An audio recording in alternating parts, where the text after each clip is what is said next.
You're watching The Last Climb. Today, I'll examine the two arrogant moms who thought being yoga fit mattered more than a permit on one of the deadliest mountains in North America. They thought being strong was the same as being ready on Denali, with 20,000 feet of ice and air too thin to breathe. But the mountain was about to show them how wrong they were in the cruelest way possible. It was June 24th, 2022, and high on the descent of Denali, above 18,000 feet, on an icy traverse that has killed more people than any other place on the mountain, two women who were never supposed to be there at all were starting to understand that no one was coming for them, because no one even knew they were on the mountain. Their names were Cecilia Castellano and Lacey Frey, and they were both in their late 30s, and they had built a life and a following around being strong. They ran a wellness brand together, the kind that fills your screen with green smoothies and sunrise yoga and captions about pushing past your limits. And they had hundreds of thousands of people who watched them do it. They had built it from nothing over a decade. From a small local studio into a real business with retreats and a clothing line and a podcast, all of it powered by a single irresistible message that you are stronger than you think and the only thing stopping you is your own fear. It is a beautiful message, and for a lot of their followers, it was exactly the push they needed to change their lives. The trouble is that it is a message about the gym and the yoga mat and the marathon, places where pushing past fear is the right move, and they had started to believe it applied everywhere, to every challenge, including the ones where fear is not an obstacle to overcome, but information you are supposed to listen to. They were both mothers, both married, both the kind of women other women messaged at midnight to say, "You changed my life." They were seriously, powerfully fit, the kind of fit that runs marathons for fun and holds a forearm stand for 2 minutes without shaking, and they had spent a decade turning that fitness into an identity and a business and a source of endless quiet pride. Every challenge they had ever set themselves, they had crushed. Every doubter, they had proven wrong. And somewhere along the way, in all that strength and all that praise, they had come to believe a thing that the mountains punish more cruelly than almost anything else. The belief that being in great shape and being ready for Denali were the same thing. They were not the same thing. They were not even close, and the gap between them is exactly where this story lives. They announced it to their followers the way they announced everything, as a triumph already half won. There was the video from the Aerie studio, the two of them in matching gear, talking about the next big challenge, the highest peak in North America, a test of everything they had built their bodies and their brand around. They talked about doing it their own way, no big guided group, no hand-holding, just the two of them and the mountain, because that was the whole point, that was the message, that was the brand. They framed it as empowerment, as two women refusing to be told they needed a man or a guide or a rule to do something extraordinary. They listed the gear sponsors, they posted a countdown, they told everyone to follow along, promised photos from the summit, and called it the most empowering thing two women could possibly do. Not once in any of it did they mention training on a glacier, or learning crevasse rescue, or spending a single day being taught how this specific mountain kills people, because they never had, and it never occurred to them that they needed to. I want to be clear about something, because it matters. These were not lazy people. They were incredibly fit, and that is exactly the trap. Because Denali does not test your fitness, it tests whether or not you belong there. To understand what they were walking into, you have to understand Denali. It stands 20,310 feet above Alaska, the highest mountain in North America. And because it sits so far north, much closer to the pole than the great peaks of the Himalaya, the air at its summit feels thinner and crueler than mountains of the same height closer to the equator. Your body behaves as though you are even higher than you are. The cold is almost beyond description, with temperatures near the top dropping far below zero even in summer, and winds that can tear across the upper slopes at over 100 miles an hour, fast enough to flatten tents and freeze exposed skin in minutes. It is a mountain of glaciers and hidden crevasses, deep cracks in the ice often bridged by a thin lid of snow that looks exactly like solid ground until the moment it is not. It has steep ice, long exposed ridges, and a single icy traverse on the descent that has killed more people than any other spot on the mountain. More than 100 climbers have died on Denali, and here is the detail that matters most for this story. Most of them did not die going up. They died coming down, exhausted, depleted, on the long descent, in exactly the place Cecilia and Lacey were about to find themselves with nothing left. Over 100 people have died on this mountain, and most of them died on the way down, not the way up. I think about that every time someone tells me that the summit is the hard part. Here is the part that makes this story so hard to take. Climbing Denali is not something you are allowed to just walk up and do. The law requires every climber on the mountain to register with the National Park Service at least 60 days in advance, pay a fee, and attend an in-person orientation with a ranger where they check your experience, inspect your gear, and walk you through exactly how the mountain kills people. The air taxis that fly climbers to the standard base camp are part of that system, and they will not fly a registered Denali climber in until the paperwork and the ranger check are done. It is the single best safety net the mountain has, a chance for someone who knows better to look an unprepared climber in the eye and say the words, "Please do not do this." Cecilia and Lacey got around all of it with a lie. They told the air taxi service they were flying in for a short glacier ski trip and some photography on the lower Kahiltna, the kind of recreational outing that needs no climbing permit and no ranger meeting,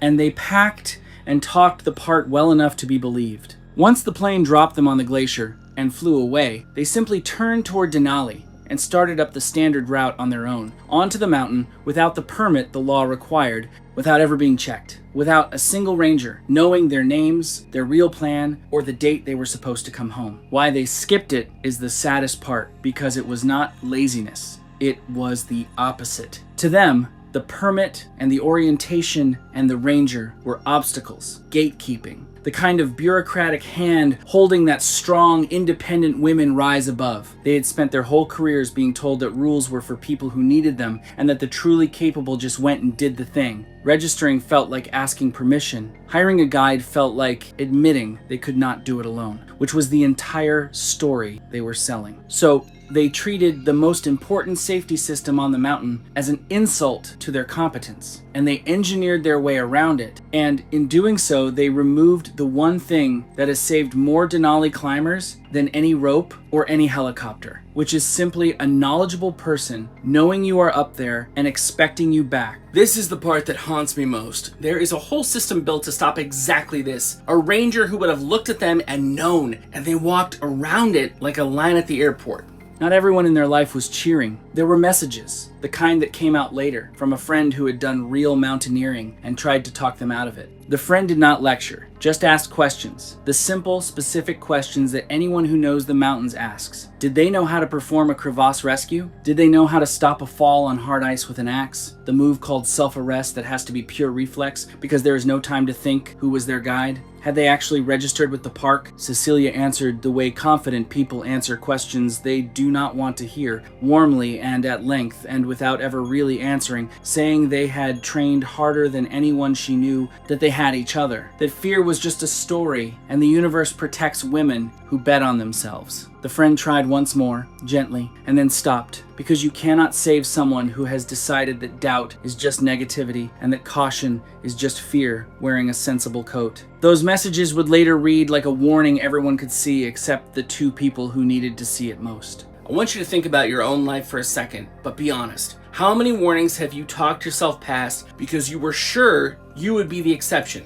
Tell me your stories in the comments. I read every single one, believe me. They flew in on a small ski plane, dropped on the lower Kahiltna under the cover story of a ski and photography trip, and stepped out into a world of white that went on farther than either of them had ever seen, ringed by peaks and silence, and a cold that bit even in the June sun. Once the plane was gone, they shouldered their loads and turned toward Denali, starting up the standard route on their own. For the first few days, down low, their fitness actually carried them, and you can see why they believed in it. They were strong, they moved well, they hauled their heavy sleds and pitched their camps and melted their snow for water and felt, with every passing day, more certain that all the warnings had been for weaker people. They posted from the lower camps, glowing, vindicated. But the lower mountain is the kindest part of Denali. A long, snowy slog that flatters the people it is about to destroy, low enough that the air is still almost generous and the angle still almost gentle. The real mountain, the cold and the altitude and the knife-edge margins, was still far above them, waiting, and it does not flatter anyone. It simply waits for you to climb high enough that it can show you what you actually are. The posts kept coming, beamed out whenever they could find a sliver of signal, and they were everything their followers wanted to see. There were the matching jackets against the impossible white, the sunrise over the glacier turning the snow to fire, the captions about strong women and big mountains and proving the doubters wrong. They filmed themselves doing yoga poses on the snow at camp, balanced and serene in their bright gear, and it traveled across the internet as a glimpse of two fearless women conquering the wild, shared and liked, and held up as inspiration by people who had no idea what they were actually looking at. The comments filled with hearts, and "You go girls," and "I wish I had your courage." What the videos never showed was the altitude already starting to work on them, the headaches they blamed on dehydration, the nights neither of them really slept, the way Lacey had started to look gray and far away, the slow, quiet creep of a mountain taking the measure of two people who had not taken the measure of it.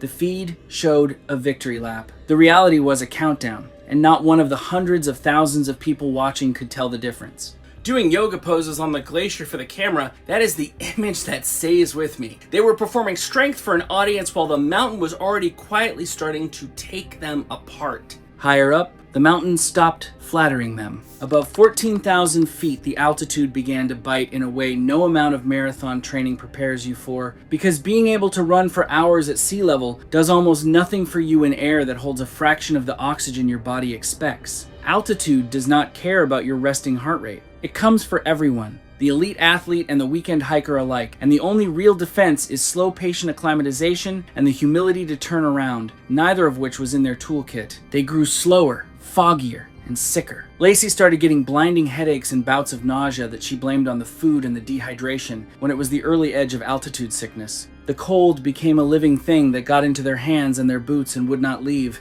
and their fingers, unprotected by the kind of technique experienced climbers use without thinking, started to ache in a way that should have frightened them. What neither of them understood is that altitude does not just exhaust you, it quietly rewires your judgment, dulling the exact part of the brain you need to recognize you are in danger. The sicker they got, the less able they were to see how sick they were, a trap that has killed climbers far more experienced than them. The skills they did not have started to matter more than the fitness they did, because up there the question is not how strong are you, it is, do you know how to move roped together across a glacier? Do you know how to drive an axe into the ice and catch a falling partner? Do you know how to read the sky and know when the weather is about to turn? They did not know any of it, because they had always been able to power through. Denali is the place where powering through runs out. Their whole lives, being tougher than everyone else, had always been enough to win. Up there, it was not enough, and I do not think that they ever really understood that until it was far too late. There is a particular skill that matters more than almost any other on a glacier like Denali, and it is the thing that makes the difference between a bad day and a funeral. When two or more climbers cross a glacier, they tie into a rope at careful intervals, so that if one of them breaks through a hidden snow bridge and drops into a crevasse, the others can throw themselves down, drive their axes and their bodies into the snow, and hold the fall. Then, using a system of knots and pulleys they have practiced until it is automatic, they haul their partner back out. It takes training and repetition and the kind of muscle memory that only comes from doing it over and over in a controlled place before your life depends on it. Guides drill it relentlessly. Real expedition teams practice it until they could do it half asleep, because the one time you need it, you will be exhausted, terrified, freezing, and have only seconds. Cecilia and Lacey had watched videos. They had read about it. They had talked about it the way you talk about a thing you are sure you would just figure out in the moment. They had never once actually done it. Never hung in a harness and hauled a real human weight out of a real hole in the ice. And on Denali, the difference between having watched and having done is the difference between living and dying. They had watched videos of crevasse rescue, but never once done it for real. That gap between watching a thing and being able to do it cold and terrified is the gap I have seen kill people up here.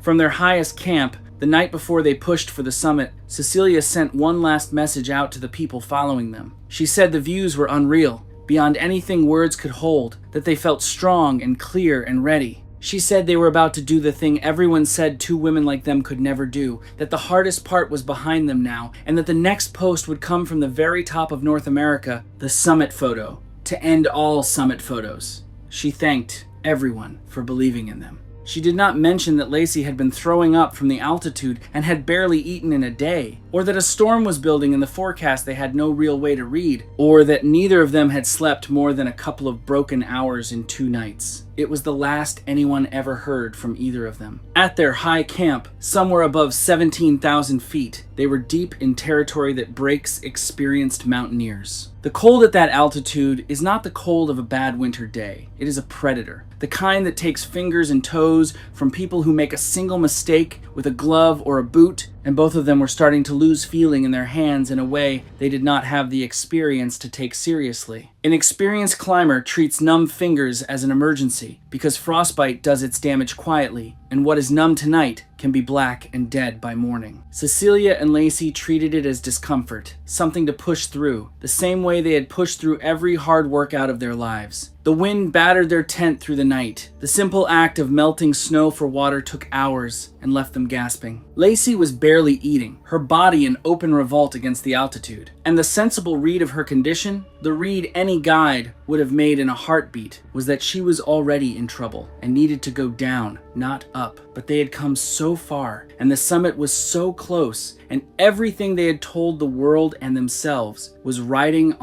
standing on that top. So they told each other they felt fine. They told each other this was what they had trained for. And in the morning, far later than they should have, they pointed themselves up instead of down. There is one more thing worth saying about the choice they made that morning, and it is not really about mountaineering at all. Every instinct that had built their entire lives was screaming at them to go up. Quitting was not in their vocabulary. Turning back was a thing that happened to other people, and the whole watching world was waiting for a summit photo. Everything that had ever made them successful, the refusal to listen to doubt, the certainty that they could push through anything, the story that fear was just an obstacle to overcome, all of it pointed in exactly the wrong direction on that mountain. The very mindset that had made them who they were was the thing that walked them up that slope. In most of life, that mindset wins, and that is why they trusted it. On Denali, that morning, it was a death sentence, dressed up as courage. They left for the summit far too late in the day, slower than they had planned, both of them moving through the thick fog of Sirius altitude. A guided team that passed them going down later said they had seemed off, unsteady, oddly cheerful, and slurring in a way that worried the guides, the kind of subtle wrongness that an experienced eye reads instantly as altitude starting to affect the brain. But the guides had their own exhausted clients to get down safely, and no authority over two strangers, and they could not have known these two were entirely alone up there with no team, no guide, and no one tracking them. They assumed, the way everyone did, that anyone this high must have people looking out for them. The smart, experienced choice, the one a ranger or a guide would have forced on them days earlier, was to turn around, to accept that the summit would still be there next year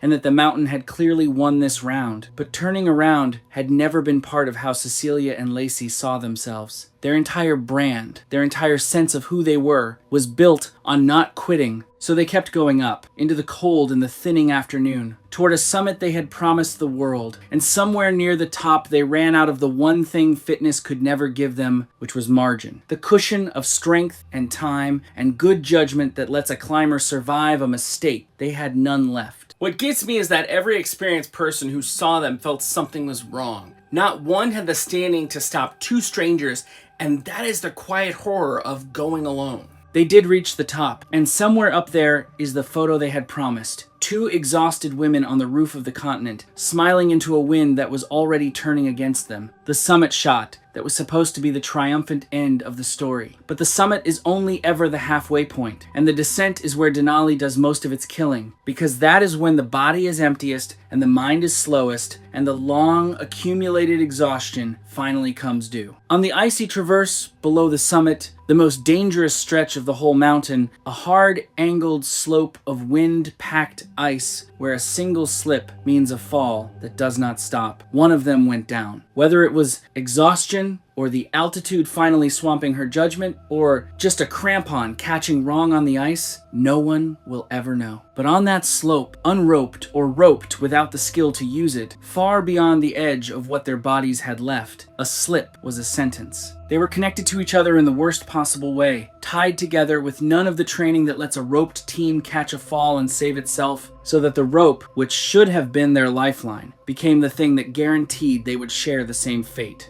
When one fell, there was no driven axe, no braced body, no practiced anchor. There was only physics. And the mountain took them both. Cecilia Castellano and Lacey Frey never came down off Denali. They died high on the mountain, on the long, brutal descent that kills more climbers than the climb ever does, in a place far above where any easy rescue could reach. And the cruelest part, the part that separates this from so many other mountain tragedies, is how long it took anyone to even start looking, because the two of them had erased themselves from every list that might have raised an alarm. There was no registered return date for a ranger to check against a calendar. There was no guide service radioing in an overdue team. There were no names in the park database, no itinerary on file, no emergency contact a ranger could call when the days stretched on. There were only their followers, scattered across the internet, refreshing their feeds for a summit photo that was never going to come, slowly turning from excited to puzzled to afraid as the silence went on far too long. It was those followers, in the end, and the families behind them, who raised the alarm. Not any official system, because the official system did not know these two women existed on the mountain at all. By the time the worried messages reached the National Park Service, and the rangers made the grim discovery that two unregistered climbers had been up there the whole time, without any of them ever knowing, days had passed, and on Denali days are everything. The difference between a rescue and a recovery. A search eventually pieced together what had happened from the guided team that had seen them near the summit and the route they must have taken down. Their bodies were high on the mountain, in steep, dangerous terrain that made any recovery slow and risky for the rescuers who had to go after them. On the same icy descent that has claimed so many climbers before them, the mountain kept them for a long while, the way it keeps so many, in the cold and the height where the rules they had skipped were written in blood in the first place. Here's what stays with me. Every safeguard that might have saved them was the one they chose to skip. The permit, the orientation, the guide, the friend who begged them. All of it refused. What came down off the mountain instead of Cecilia and Lacey was the feed they left behind. The green smoothies and the sunrise yoga and the captions about strong women refusing to be told what they could not do. A whole archive of confidence that now reads like a slow walk toward an edge. They were not foolish people, and they were not weak, and that is exactly what makes this so hard to sit with. They were strong, truly strong, and they had spent years being told by everyone around them that their strength could carry them through anything, until they carried it to the one place on earth where strength without skill is not an asset but a liability, because it gets you high enough and fast enough to die. If they had been weaker, slower, less sure, they might have turned around at 14,000 feet and lived. Their fitness is the thing that killed them, because it took them past the point where anything could save them. Denali did not care how many marathons they had run, or how many people believed in them, or how empowering the story was going to be. It asked the only question it ever asks, the same question it asks a first-time climber and a seasoned guide, which is whether you respected it enough to learn how to survive it. And the saddest part, the part I cannot stop thinking about, is that the answer was sitting in a ranger station at the bottom of the mountain, in a chair across from a person whose entire job was to save their lives. A room they decided they were too strong to walk into. If you like this video, go ahead and smash that like button and go ahead and hit subscribe. You know you want to. We got videos coming out the wazoo. We'll see you next time.